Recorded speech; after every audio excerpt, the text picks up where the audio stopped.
So my last tier list did very well. My welterweight UFC welterweights I would hang out with tier list went very well. It was very successful. It's done very well. Uh, so I'm gonna continue making these tier lists. Okay, the people seem to like them, and I think the welterweights I sort of have to do every division, at least every male division.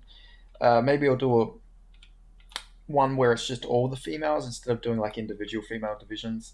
But without further ado, let's get into the UFC featherweight I would hang out with tier. All right, obviously we have the same tiers as last time. We have the boys for life, can stay over whenever, can stay over mine, but only for a day. Islam and Bilal level friend. Oh, that's meant to say friendship. And wouldn't piss on if on fire. So let's get into this. Let's get the first person, and we're gonna first start off with we're going to start off with Arnold Allen. We're going to put Arnold Allen in the can stay over whenever category. I really like Arnold Allen. It's actually really tough that I've put him there because I could honestly put him. You know what? Maybe I'll come back to.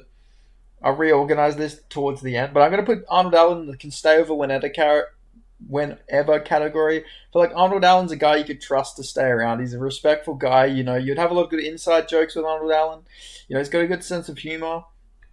He's a funny dude. He's actually a very underrated funny fighter. He doesn't really bring out his personality too much. But if you ever see his Twitter, he says a lot of funny stuff. So yeah, I'm gonna put Arnold Allen that can stay over whenever. I feel like Arnold Allen would be a really good friend. So I'm gonna put Arnold Allen in that category. Then moving on up, we have Yair Rodriguez. Now this is actually interesting that I've put Yair here. So I have an interesting story about Yair Rodriguez actually. But I'm going to put him in the Islam Bilal level friendship. And I know obviously there is a saying, the company company you hang out with is, fuck, I can't even remember the saying now off the top of my head, but it's like a saying where it's like, you carry the company that you hold, or I don't know, something like that. But I have a friend who used to work for a place called Peter Pit, and there was a guy who actually came into the cage with Yair Rodriguez after he beat Josh Emmett. And obviously, this wasn't Yair, but the guy he was hanging out with was apparently, like, the guy who went into the cage was apparently a dick. So my friend served this guy, and apparently this guy was a dick. Now, obviously, I'm not saying that's Yair, obviously that's not Yair, but you are the company that you keep. There we go. That's the saying. I fucking figured it out. CT over here, but yeah, I don't know. He said the guy was very rude, and he doesn't typically have very rude customers, but this guy was actually apparently very, very rude. And I think that says a lot about Yair that he hangs around a guy like that. So obviously, Yair, when he's with his boys, he probably lets them get away with that behavior. So I'd imagine if you're hanging out at a party with Yair and he's with his other boys, Yair probably wouldn't be loyal to you. He'd be loyal to his like proper friends, which I respect that, but I feel like Yair would be the type of guy who's a bit different depending on who he's hanging out with. I don't like people like that. I'd be cool with Yair, I feel like, but I wouldn't want to, like, he would just give off a few snaky type vibes, that you wouldn't want to keep hanging around him too much. So I'm going to put Yair in the Islam Bilal level friendship. And he trains with Bilal as well, so very fitting that he's in the Islam Bilal level friendship category. But yeah, obviously I know that it wasn't Yair who did that, but apparently his friend was very rude, according to my friend. So, you are the company you keep. Then we got Dan Ige. I'm going to put Dan Ige in the can stay over mine whenever category. Dan Ige is a G. If you don't like Dan Ige, do you really, do you like any fighter? Because Dan Ige is like a very wholesome dude. Took a short notice fight against Diego Lopez on like 2 hours notice. He's a BMF. He's a crazy motherfucker, but he's a very nice guy. He's a humble guy. I've never seen him trash talk anybody. He's very nice. He trains with Sean Strickland. He's one of the most wholesome guys in the sport. Dan Ige, very nice guy. So I'm going to put him in the can stay over whenever. I feel like if anyone was giving you trouble, you tell Dan Ige. He won't go and verbally abuse the guy, but if he, things get to that level, he will stick up for you. He throw a couple hands here and there. So I'm going to put Dan Ige in the can stay over whenever category. Then moving on up, we got Aljamain Sterling. I'm actually going to put Aljamain in the can stay over whenever category. I know people don't like Aljamain Sterling. I think the hate's gone down a little bit, but there's still a lot of people who don't like him just because maybe they think his fight style is a bit boring. But I think Aljamain Sterling's a good dude, and I think he's a very loyal friend. Obviously, him and Merab refusing to fight each other. Now, you can maybe say that as in Aljo just knew Merab would probably beat him. There is a chance that's why, but it could also just mean that they're very close friends. They didn't want to fight each other. And you got to respect it to a degree. Now, obviously, Marab had more to lose. He didn't get a title shot or anything like that. Aljo still gets to keep his belt if he doesn't fight Marab. But still, it's the fought that counts. He was willing to. He moved up as well for Marab, obviously for himself as well. But he moved up for Marab so Marab could get the title shot. I mean, they weren't going to give Aljo a title shot either. So the more I'm saying this, is the more it's like Aljo didn't really do fuck all, to be honest. It was all just circumstances. The UFC just hates Aljo, but still, he seems like a good friend with Marab. I think he'd be a loyal friend. He's a good dude as well. People shit on Aljamain Sterling, but I don't think he's like a horrible guy by any means. I think he's a nice dude. Obviously he won the belt, the bantamweight belt in weird ways, but I think he's a good dude. So I'm going to put Aljo in the can stay over whenever category. Then moving on up, we got Giga Shikadze. I'm going to put Giga Shikadze in the Islam Bilal level friendship. I don't know. I'm sure Giga would be a nice guy and stuff like that, but I feel like Giga's just like a guy who you go to when you need a favor or something like that. I feel like he'd, I don't know. Giga just looks like a guy who'd be able to sell you like TVs for cheap or something like that. I feel like he'd have good deals going for him. Like you'd talk to, if you're at school or something. Giga was definitely like the guy who's like selling you like maybe some shady stuff or something like that. I'm not saying drugs. I'm just saying he'd have like merchandise or something like that. So yeah, I think Giga's like the guy you go to when you need a favor, and then he's like, yeah. I was gonna do like an Italian American. I was like, yeah, you owe me a favor now, capiche? It'd be like a type of guy like that. So I'm gonna put Giga Shikadze in the Islam Bilal level friendship. Then we have Kelvin Kattar. I'm gonna put Kelvin Kattar in the can stay over mine, but only for a day category. I just think Kelvin Kattar's a bit of a party animal. He's not. I don't think he'd be a guy you'd want to keep around for too long. He's like a friend you hang out with. You let him stay the night when he's a bit drunk, so he gets home safe and in one piece. But he's not really a guy you'd want to be around like 24/7. I don't think. He's a good friend. Plus, he's rich anyway. He's rich. He won't need to stay over your house. He's already got money. He's already got his own way home if he really needs to. But if he's really drunk, he can stay over yours. But in a way, maybe it's beneath him. He's the rich friend. You stay over his house. It's more you stay over his house because he's got the benefits to staying there. But yeah, I'll put Kelvin Kattar in the can stay over mine, but only for a day. He'll only stay over if you're like he's a bit tipsy or something like that. He's got no problem with money or a place to stay by any means. I'm going to put Kelvin Kattar in that category. Then moving on up, we have Josh Emmett. I'm actually going to put Josh Emmett in the can stay over mine whenever. He actually fought at UFC 284. Obviously, I mentioned him with the Yair fight. And he was using all the Aussie slang. He was saying Fremantle, he was calling it Freo. He was talking like a proper Aussie. I feel like he's very accustomed to the Australian culture. He was a quick learner. I feel like he would have been able to really fit in the Australian culture. I feel like we'd be able to get on very well, me and Josh Emmett. The fact that he really did learn all the slang and everything over here, I respect that a lot of Americans wouldn't. Now, he said it in a very American accent. Obviously he's American. But it's the thought that counts. So I'm going to put Josh Emmett in the can stay over mine whenever category. Now we got the first person who's going to be on the wouldn't piss on on fire. And there's a good reason why I have this guy on this category. But I'm of course talking about this man, Movsar Evloev. Now, Movsar's a boring fighter, but it's more of the reason why I have him on here is because he quite literally just said, yeah, I married my wife when she was young because it's easier, she's more impressionable, she'll do what you want.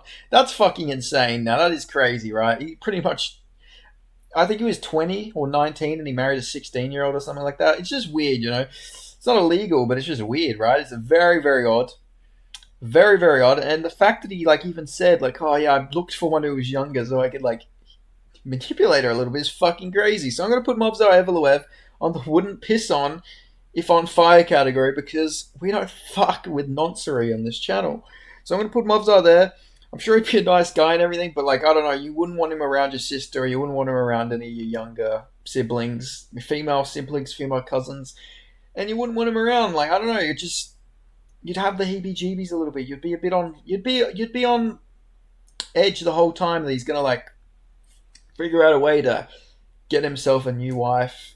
Get himself a young, impressionable woman. So I'm gonna put Movsar Evloev in the wouldn't piss on if on fire category, and then another one we're gonna put on the Islam below level friendship is David Onama. Now, I really used to like David Onama. I was a big fan of David Onama. But after he fought Gabriel Santos and he did the little Izzy like arrow thing, I don't know, just completely fucking all my fandom for David Onama went immediately out the window because that was one of the worst things I ever seen. Firstly, there was no beef with Gabriel Santos. Gabriel Santos was winning the majority of the fight until he got chinned.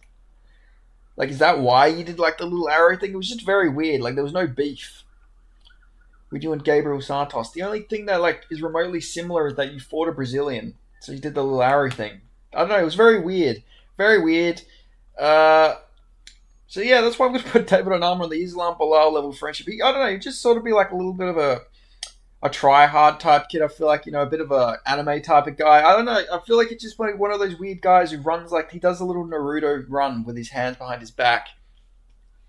But he'd like make it his whole personality type thing. He'd wear like the little headband that Naruto wears, and he'd just talk about like Japan and like anime and manga and all that shit.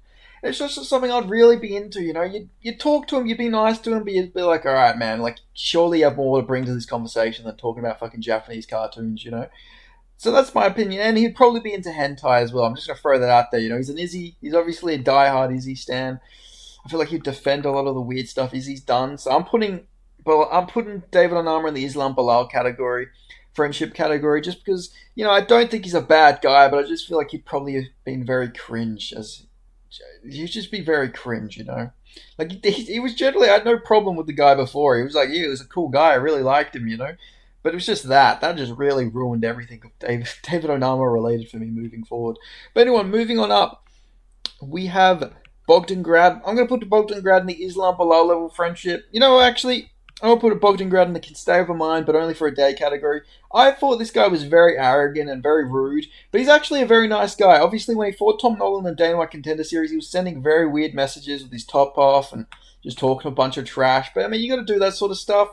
But now, after his loss, he's been very humble. He's been very respectful to everybody. He replies back to fans who message him as well, which I really respect. He seems like a generally nice guy. Anytime a fan messages him, he'll get back to them and he'll be very polite. He'll even send voice messages if you ask him a deep question. I haven't done it. I just seen a video of a guy who did that.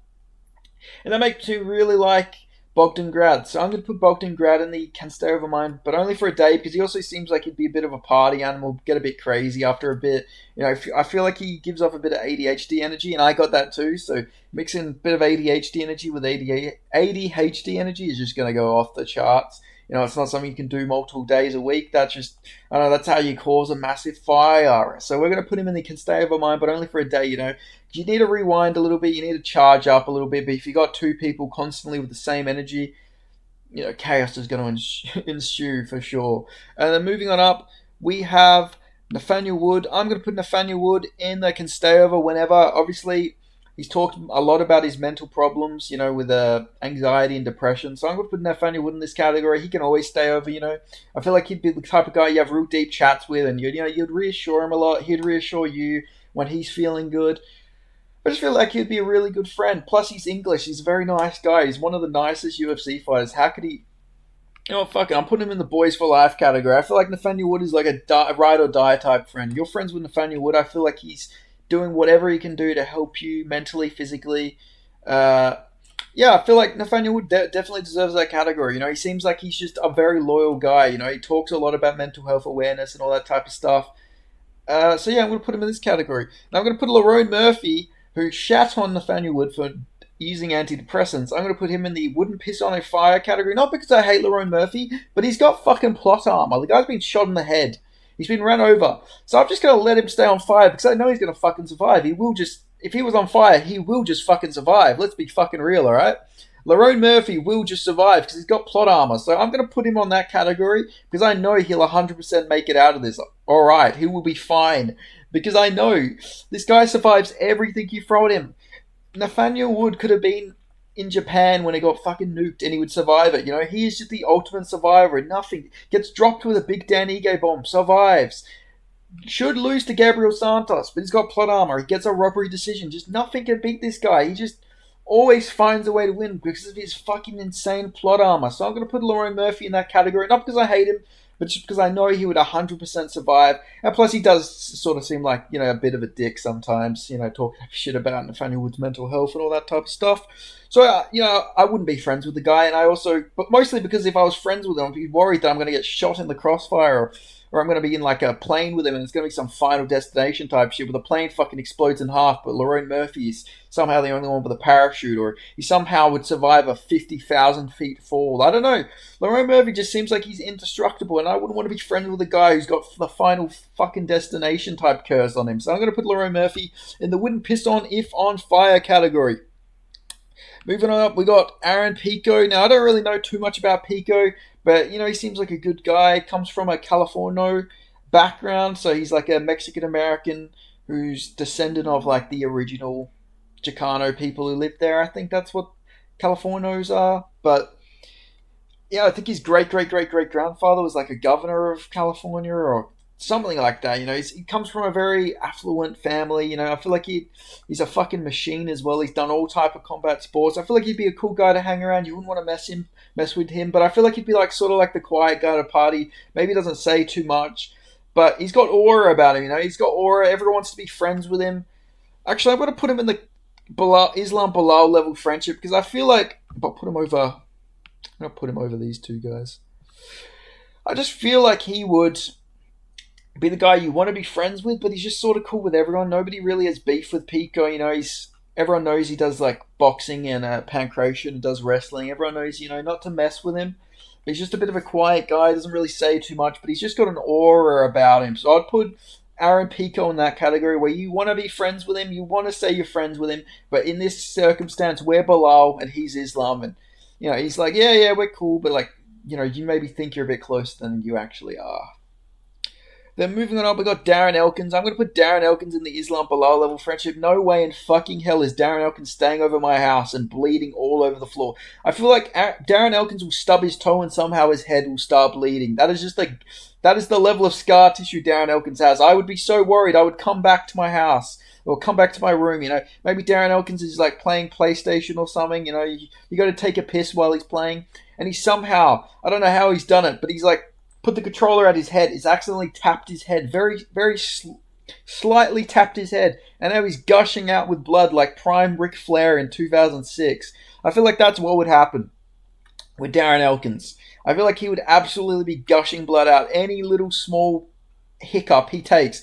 He would, like I said, he would stub his toe and somehow his head would start bleeding. I feel like he'll fucking go to get a glass of water and somehow he'll cut himself. I don't know. I'd be too worried that Darren Elkins is going to bleed all over my house. I don't like that metallic smell, so I'm going to put Darren Elkins in the Islam Bilal level friendship. You're friends with him, but you don't ever want the guy staying over your house because you'd let him sleep over and he'd wake up in a pool of blood. He'd be moving around a bit too hard when he's rolling around in bed. He'd cut himself open. It's the type of guy Darren Elkins is. So I'm going to put Darren Elkins Islam Bilal level friendship. I'm sure he's a nice guy, but I don't like blood, so not on my bed, or in my house. So I'm going to put Darren Elkins in that category. Then moving on up, we have Nate. We got Nate the Train in the USA, baby.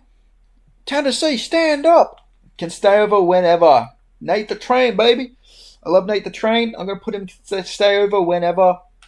He'd be a bit of a wild guy, but I feel like actually, I really like Nate the Train, but he's got to be in this can stay over mine, but only for a day. I feel like the energy, same reason Bogdan Grad, you can't hang around him all the time. He's a good friend to hang out around when you want to have a good time, but you can't be around him 24/7 or you will just end up in a fucking prison in Mexico. I don't know. Nate Landwehr just seems like the type of guy where you hang out with him and you'd be in Wisconsin, you'd end up in fucking Colombia somehow. You'd wake up in a fucking pool of cocaine and fucking alcohol and tequila, and I don't know, it just seems like the time Nate the Train would cause all the chaos. You'd wake up in Moscow, Russia, about to go fight some Kazakh guy in M1 Global, probably. So I'm going to put Nate the Train in that category. He's a very random guy. I feel like you hang around him too long, you'll just end up in some other international country, not knowing how to get back home. And I feel like he would have burnt your passport too. I feel like he would have gone really crazy. Like, Nate the Train, don't need a passport, baby. Yeah! You do something crazy like that, burn his passport, burn your passport, and that's it. So yeah, I'm going to put Nate the Train in that category. Then moving on up, we got Sean Woodson. Now I have nothing against Sean Woodson, but he's a fucking monstrosity of a fucking human being. So I'm gonna put him on the wooden piss on if on fire. He might be a very nice guy, but I just don't want to be anywhere near him. To be honest with you, he looks like fucking Slenderman, and as a kid, Slenderman scared the shit out of me. I don't need them problems, I don't want anything to do with Slenderman. Not now, not then, not never. So I'm gonna put him in that category because just please stay away from me. Then moving on up, we have Diego Lopez. I'm going to put Diego Lopez in the can stay over or whenever category. I like Diego Lopez. He seems like a nice guy. Seems very wholesome. Seems very loyal to his teammates. Obviously that whole thing with Yair was over Alexa Grasso. I don't know if that's his girlfriend or not, if it's just teammates or whatever. But he was very passionate there when they. Actually, I don't know if it was about Alexa Grasso. I think it involved her, but it was also about like a teammate who got bashed by Yair's team, I think, or Yair's teammate maybe got bashed. I'm not sure, something like that. But Diego Lopez seems like he'd be a loyal guy. Represents Mexico, even though he's from Brazil. He seems like he. What's the word I'm looking for here? Integrates to anywhere he goes really easily. Plus, he goes to so many Apex cards. I feel like he'd just be the guy who's down to do anything. You'd be like, "Hey, Diego, don't you have a job? Like, don't you have like work to do?" And he's like, "Nah." He'd be like, "Nah, bro. Like, I'm gonna come over, hang out with you. You're my boy. I gotta hang out with the boys. You do a couple shots, and he'd still go to work. He'd still end up in work. He'd still find the time to go to work. That just seems like the type of guy Diego Lopez is. I'm gonna put him in that category. Moving on up, we have Patricio Pitbull. I'm gonna put him in the Islam Bilal level friendship. Nothing against him. I don't know, language barrier. He speaks a bit of English, but I don't know. I don't really think I'd hang around Patricio Pitbull, so I'm going to put him in that category right there. Then, moving on up, we got Yusuf Zalal. I don't have a problem with Yusuf Zalal, but it's just his voice, man, really fucking annoys me. So I just wouldn't be around. I just couldn't hang around Yusuf Zalal. Like, I'm sure he'd be a very nice guy and everything, but I don't know, just hearing him like, yeah, man, like, Calvin Guitar is a future Hall of Famer, man. Yeah, I had to go in there. I just show him that's a future Hall of Famer, man. Like, I don't know. I just wouldn't be able to deal with that 24/7. I'd just be like, oh, please, for fuck's sake, can you just not invite him anymore?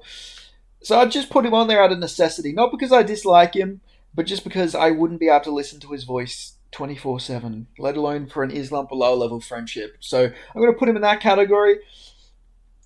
But Yusuf Salal, I have no problem with you. Your fight style is pretty boring, but you seem like a nice guy and you pulled Macy Barber, so I respect you, but I'm sorry, you got to go in this category, my brother.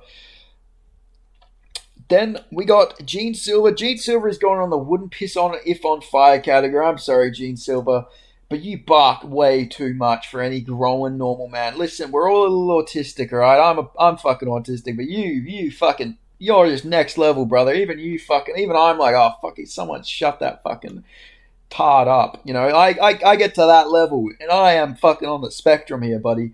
So like, I cannot deal with Gene Silver. I'm sorry, he just has to go on this. I couldn't deal with him barking. Like, seriously, he claims it's because he's got a fucking alter ego, but like, my brother in Christ, like, that's just calm it down a little bit, for God's sake. Like, someone put a fucking leash on him, for God's sake.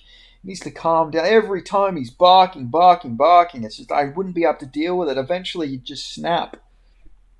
So yeah, I'm putting Gene Silver in that category. Then moving on up, we have Alexander Volkanovski. I'm putting him on the boys for life. Obviously, Volk's going to be a boy for life. He's Aussie. One of my favourite fighters. Watched his come up. I'm obviously going to have him on there. And he's a good guy. He'd cook for you. He always cooks for people. He cooks for football teams. He cooks for every athlete he ever has on his channel. I feel like you'd hang out with Volk, he'd cook you a good meal, and he'd give you good vibes, If you're dealing with someone, he's a very mature guy. He's dealt with a lot of mental health issues himself. He's a very honest guy. I feel like he'd help. He'd be a guy you'd go to advice for. He'd give you a place to stay if you needed to. I don't know. Volk just gives me the vibe where he'd just be like a man's man, He'd always be there for you if you're like a friend with Volk. He's always shouting at his teammates and giving them shout-outs and trying to get them signed to the UFC. Volk's a good dude, so I'm going to put him in the boys for life. And then my last one here, I'm putting Jack Jenkins on here. Now, I've actually, if you notice that photo, that is me with Jack Jenkins. I have hung out with Jack Jenkins very briefly. It was probably like 20 to 30 minutes. We met up because obviously there was the whole Benny P. Jack Jenkins story that went around for a while. and we met at UFC 284 for the Fighter Hotel. I met. We hung out for a little bit, not for too long. Obviously, it was the fight. It was the day before his fight, so obviously he had to rest and everything. But it was cool. We hung out. It was a good dude. He shouts me out every now and then whenever anyone gives him a interview. They always ask about me. Jack Jenkins, good guy, really good guy. Didn't have to ever shout me out for like sending him advice, but he did. So yeah, he's obviously going to be on Boys for Life. Me and Jack Jenkins are like this. We're solid, man. We're solid. I have no contact with him because I lost my Instagram and he doesn't have that he can receive messages anymore. But it is what it is. He got me early tickets to UFC 284. Like, obviously, we're boys for life. I was one of the first people to ever buy a ticket for UFC 284. People didn't know this. People forget, man. He helped me out big time. He gave me a friends and family link where I could just get tickets, and then I got to take me and three of my friends to UFC 284. So yeah, Jack Jenkins is the man. He's the fucking man. So yeah, I'm gonna put him there. But anyway, this is my UFC featherweights. I would hang out with tier list. Let me know what you think about this in the comments section. Make sure you subscribe, put on notifications, like this video, and I will see you guys next time. I hope you guys are liking the tier list. Trust me, I'm doing all of the male divisions. I am gonna do all the male divisions. I will. I 100% will. But anyway, I hope you guys like this video. I will see you guys next time. Goodbye.